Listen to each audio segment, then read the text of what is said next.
Welcome to this detailed guide on recovering deleted posts in WordPress. In this tutorial, you will learn how to easily restore a post that was previously removed from your website.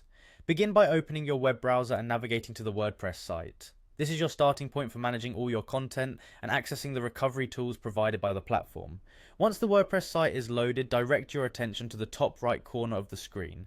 There you'll find the login option. Click on this login area to start the authentication process. Logging in is essential as it confirms your identity and grants you access to the administrative functions necessary for post recovery. After clicking login, the next step involves using your Google credentials to access your account. Look for the option labeled Continue with Google. Selecting this option will prompt you to choose the appropriate account that you have previously linked with your WordPress site.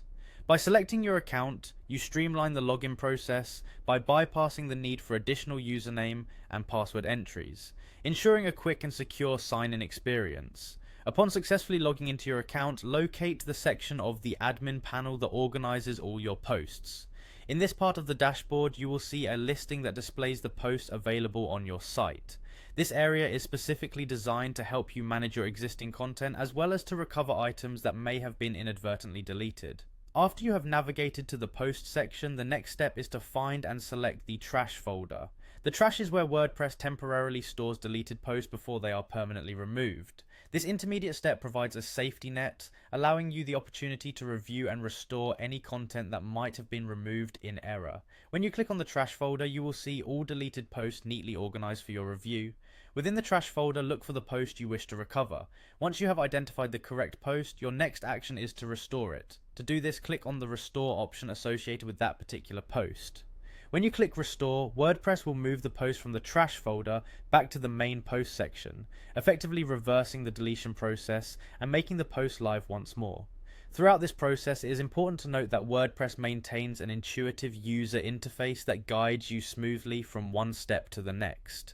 Each action, from logging in with your Google account to navigating the administrative dashboard, is designed to ensure a hassle-free experience. By following these instructions, you can efficiently recover deleted posts even if the action occurred inadvertently. This guide has taken you through the entire process from accessing the site to restoring the post, ensuring that your content management remains both effective and secure. With these clear and concise steps, you can confidently navigate WordPress and manage your posts, providing a practical solution if you ever need to undo an accidental deletion. Enjoy the simplicity and reliability of WordPress as you regain control over your content.